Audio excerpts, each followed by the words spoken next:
मतलब कि भाषा में जो प्रदूषण है उसको खत्म करके और वह चीज कम्युनिकेट की जाए जो लोगों के लिए सही तरीके से समझ में आ जाए।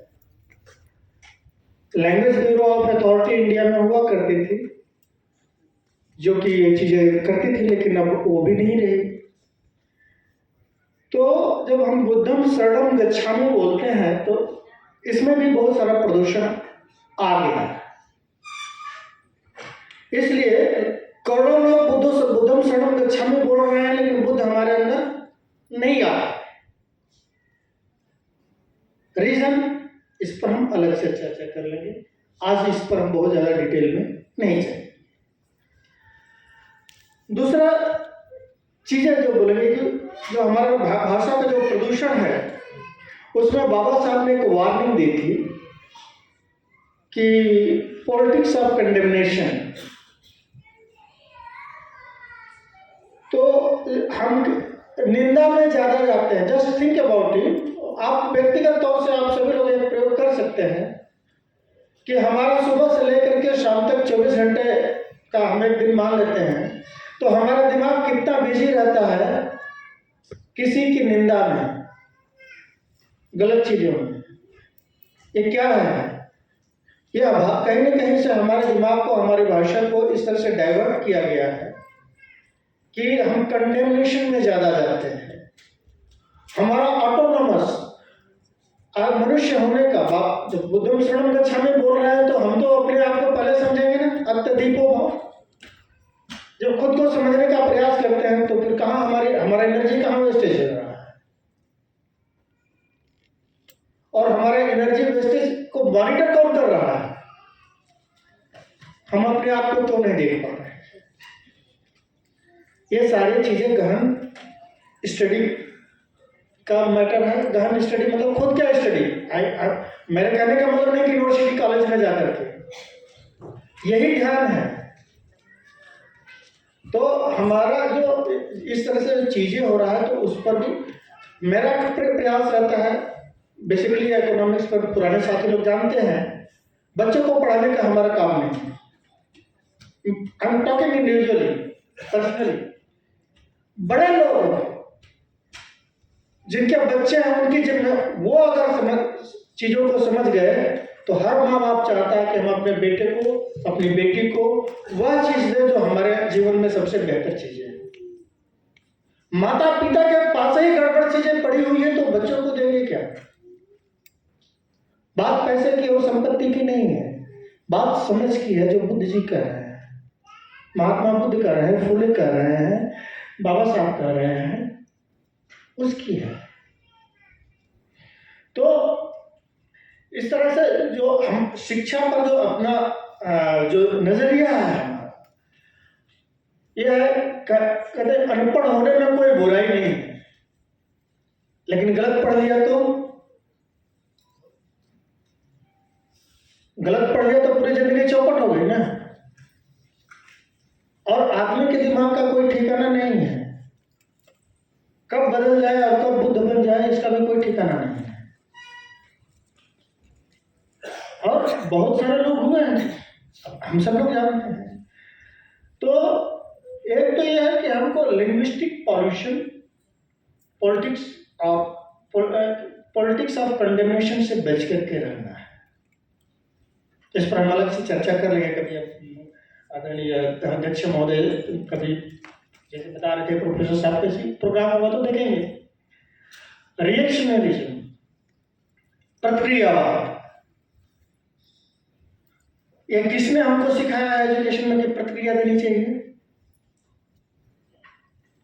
दो विरोधाभासी शब्दों में आदमी को उलझा दो तो उसका 80% नॉलेज जो है यूजलेस हो जाता है।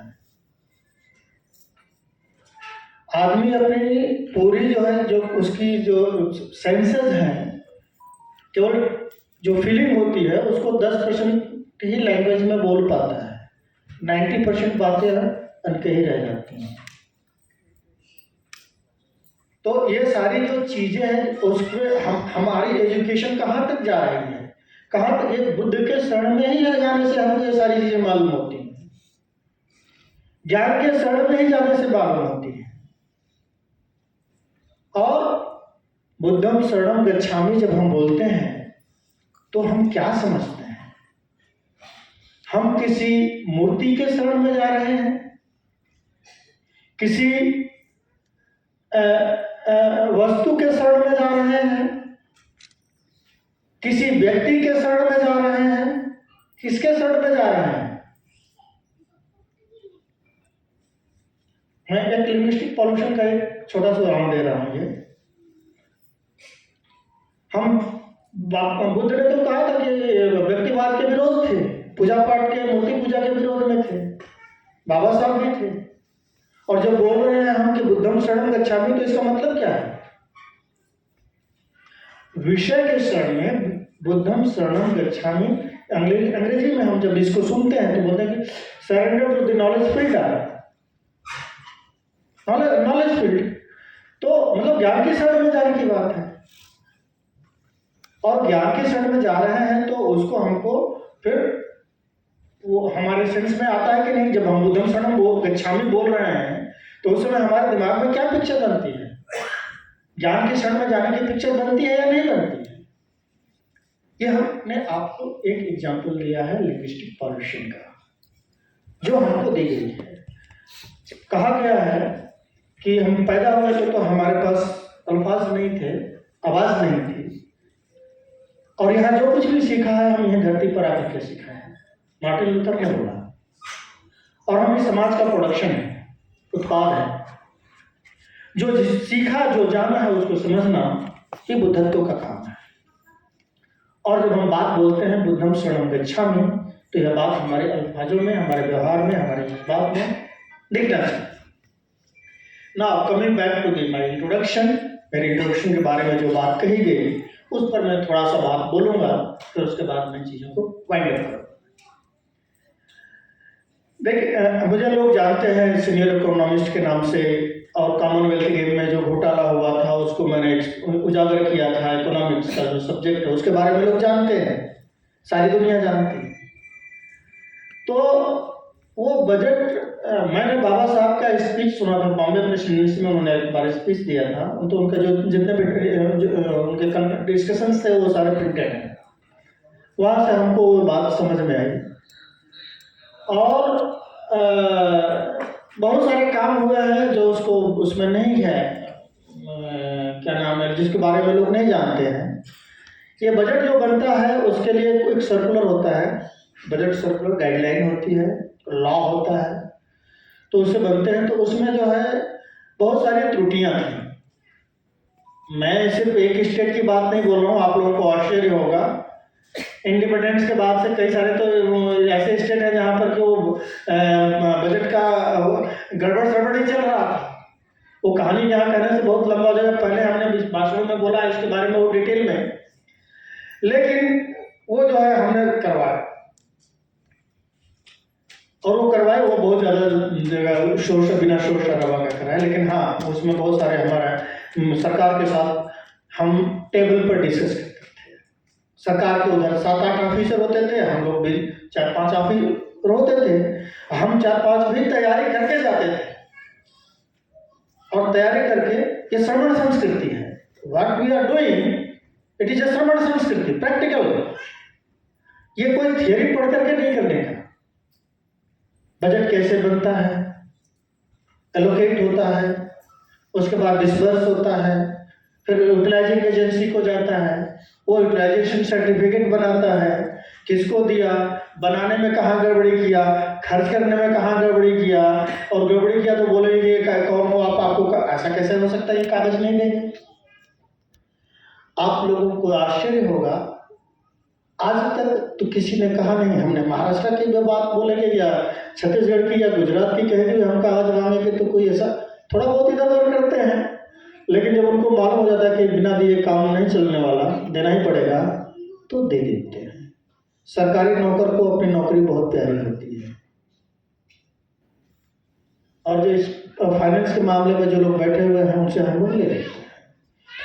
बहुत सारे किस्से हैं। मैं एक जो बजट वर्किंग कमेटी का बात बता रहे हैं, और पब्लिक इंक्वायरी कमेटी, सार्वजनिक जांच समिति और बजट वर्किंग कमेटी का हिंदी हम क्या बताएं, मतलब बजट को काम करने के लिए। यहाँ मुंबई में थोड़ा सा काम धीमा हुआ, तो हम दूसरे राज्यों में काम कर रहे थे। जगजोन भाई उसको अच्छी तरह से जानते हैं। छत्तीसगढ़ में एक जिला है कोरबा, तो वहाँ के लोग जो है प्रॉब्लम ऑफ रोपिंग पर मुझे चीफ गेस्ट बुलाया गया था यहाँ पर रायपुर में, तो मीटिंग थी, तो वहाँ पर कोरबा से लोग सारे जिले से सुनने के लिए आए थे लोग। तो कोरबा में से लोग आए थे, उन्होंने घर जाकर के उन्होंने बोला कि सर हम आपसे चाहते हैं कैसे पैसा मिलेगा, हम लोगों को नौकरी नहीं है, रोजगार नहीं है। दिस वॉज मतलब ये मेरा पहला उद्देश्य था, महाराष्ट्र में नहीं हो पाया, हम छत्तीसगढ़ में शुरू किए। तो मैंने कहा कि ठीक है, आप लोगों जो मुझसे कह रहे हो वो किसी और से कह सकते हो जहां मैं बता रहा हूँ, वहां जाकर के। बोले हाँ। तो मैं उनको उन अधिकारियों का नाम बताया जहां जाकर के उनको ये बात कहनी थी। साथ में एक निवेदन किया कि आप लोग जो है किसी से जो है अपशब्द नहीं बोलेंगे, बड़े शांति स्वभाव से बात करेंगे। फिर जो है उन लोगों गए और उन्होंने अधिकारियों ने उनको लौटा दिया। फिर दोबारा हमने कहा एक लेटर लेकर के जाना, हम ड्राफ्ट कर दे रहे हैं, आपका काम वहाँ पर हो जाएगा। तो आधा लोगों का काम वहाँ हुआ। दूसरी बार हमने जब मीटिंग किया, मैं स्किप कर रहा हूँ, तेज बोल रहा हूँ क्योंकि समय का शॉर्टेज है। सारी तो बहुत सारी चीज़ें, बट आप लोग समझ जाएंगे। दोबारा जो है हमने जो है वहाँ पर हम गए, अधिकारियों को बुलाए भी। 13 डिस्ट्रिक्ट ऑफिसर्स आए थे, कलेक्टर नहीं आ पाए क्योंकि उनको कहीं मीटिंग में जाना था, चीफ मिनिस्टर ने बुला लिया। और उन लोगों ने कहा कि बजट हमारे पास नहीं है। तो मैंने कहा आप हमको डिमांड लेटर जो रेज किया, डिमांड रेज किया, वो लेटर दे दो, हम बजट आपको दिला देते हैं। कुछ बातें हुई, लेकिन कुल मिलाकर के 250 लोगों ने अप्लाई किया था, जिसमें से 180 लोगों को लोन मिला, उसमें सब्सिडी मिली और वो लोग अपना अपना बिजनेस कर रहे हैं। तो ये काम करने के लिए हमने वहाँ 2 कमेटी बनाई थी, पब्लिक इंक्वायरी कमेटी, सार्वजनिक जांच समिति और बजट वर्किंग कमेटी। यह काम महाराष्ट्र में अगर आप लोग करना चाहते हैं तो मेरे लिए मुझे बहुत खुशी होगी। आप लोगों का सोशल एजुकेशन मूवमेंट में और अध्यक्ष साहब हैं, अगर इस पर बात आगे बढ़ती है तो 8 साल बाद ही से हम इस काम को फिर से यहाँ पर शुरू कर सकते हैं। आप लोगों ने इतने ध्यान से सुना, इतना समय दिया हमें, इसके लिए सभी लोगों को जय हिंद।